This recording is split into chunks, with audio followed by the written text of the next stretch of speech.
Nah, bahasan yang ketiga adalah mengenai media transmisi. Nah, media transmisi ini kita mengenal ada dua jenis, yaitu ada guide dan unguide. Nah, guide ini biasanya kita kalau kenal adalah namanya kayak coax kabel, fiber optik, terusnya adalah UTP. Nah, contohnya seperti itu. Nah, itu nanti kayak UTP kita udah ada beberapa variasi, ada beberapa kategori. Misalnya kayak ada Cat 5, Cat 6, sekarang udah ada Cat 7 ya kan. Nah, tentunya ada namanya fiber optik juga nanti udah modelnya udah ada yang single mode, dan multi mode. Nah, itu udah jenis untuk jaraknya lagi gitu. Terus ada lagi namanya jenisnya wireless. Wireless itu ada nanti bentuknya seperti kayak ada satelit, terusnya bentuk Bluetooth, ya kan? Itu masuk dalam sinyal wireless. Nah, ini terusnya, nah nanti kalian bisa coba kita lihat gambar-gambar ini, contoh dari konektor fiber dari jenis fiber optik yang saya ambil contoh, ya kan. Nah, ini gambarnya fiber optik seperti ini, ya kan. Jadi situ ada out jacketnya, ada dupont, ada plastik fibernya. Nah, sebenarnya di dalam fiber optik ada lapisan kaca sebenarnya itu. Kaca itu sebagai sumbernya, jadi itu rentan banget patah. Makanya perlu dibungkus oleh suatu yang tebal. Nah, itu sebenarnya ininya berlapis-lapis ya. Jadi lapisan itu tebal itu untuk melindungi kaca yang sungguh sangat rentan. Nah, ini bentuknya adalah untuk konektornya. Ya, bisa bilang adalah ada model yang single mode, ada yang multi mode seperti ini. Nah, keuntungan dalam menggunakan fiber optik yaitu adalah bandwidth-nya lebih tinggi ya, karena saat ini belum ada yang bisa mengalahkan fiber optik karena kecepatannya minimal sekarang udah sampai 10 gig ya kan. 10 gig itu udah cukup cepat ya gitu. Nah, terusnya pengurangan sinyalnya lebih dikit karena untuk kayak tunggal sinyal yang tadi kita udah bahas tentang intuition, terusnya tentang noise, distorsi. Nah, itu sedikit ya menggunakan fiber optik.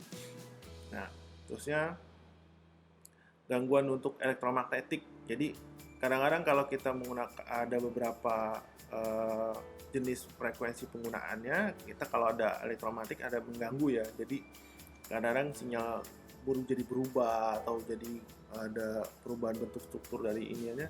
Nah, itu kadang-kadang bisa disebabkan oleh elektromagnetik. Terusnya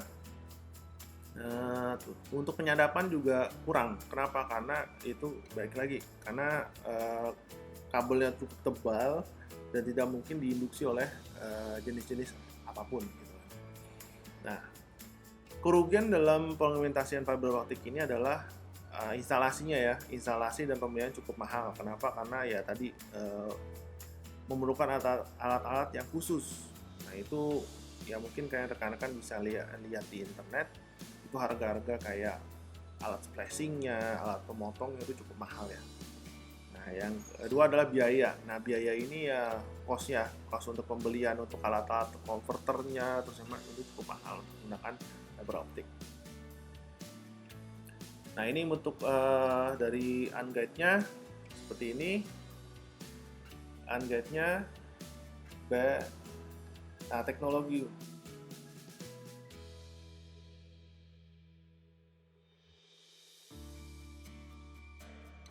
Yang bahasan terakhir adalah pembahasan yang keempat mengenai teknologi dasar. Nah, teknologi dasar sedikit saya udah singgung di depan, yaitu mengenai tentang jaringan. Contohnya ada jaringan LAN, MAN, dan WAN. Dalam ada teknologi dasar juga adalah kita mengenal ada namanya addressing. Nah, addressing ini kayak dalam jaringan komputer kita terlepas namanya addressing ini ya. Addressing ini adalah pengalamatan. Jadi kalau kayak kita punya rumah ada alamatnya. Nah, dalam jaringan komputer juga memerlukan seperti itu. Jadi kita ada mengenal namanya IP-nya. Ada IP versi 4, ada versi 6. Nah, saat ini masih banyak yang kita gunakan ada IP versi 4. Nah, alamat IP-nya misalnya kalau kita gunakan 197 atau apa 192 168.0.1 misalnya kayak gitu. Terusnya ada lagi model yang namanya MAC address. MAC address adalah termasuk dalam fisikal, alamat fisik. Jadi sebenarnya ada beberapa bagian jenisnya, yaitu alamat. Jadi alamat yang mengenali device kita apa. Dari MAC address itu kita bisa kenali. Oh, ini bentuknya real untuk jenis vendor Realtek atau bentuk namanya untuk yang NIC ya. Nah, terusnya ada lagi di dalam WiFi kita, dalam laptop tuh MAC address-nya berapa, jenisnya ketahuan di situ. Itu nggak ada sih. Nah, dalam perkembangannya menggunakan internet itu udah banyak ada evolusinya. Dari yang paling kecil yaitu dari 10 megabit sampai 100 megabit, 1 gig. Nah, sekarang udah sampai 10 gig. Nah, itu makin cepat, makin besar ya kan. Nah, itu juga untuk mengakomodir namanya kompleksitas dan untuk mendukung jaringan namanya interkoneksi yang cukup padat gitu. Apalagi sekarang kita main jaringannya udah main ini ya, data mining, terusnya ada kompleksitas datanya. Nah, ini menggunakan jaringan seperti itu. Nah, dalam jaringan komputer kita ada namanya perangkat penghubung. Nah, perangkat penghubung ini adalah bentuknya ada router, udah hub, nah seperti itu. Kriteria jaringan.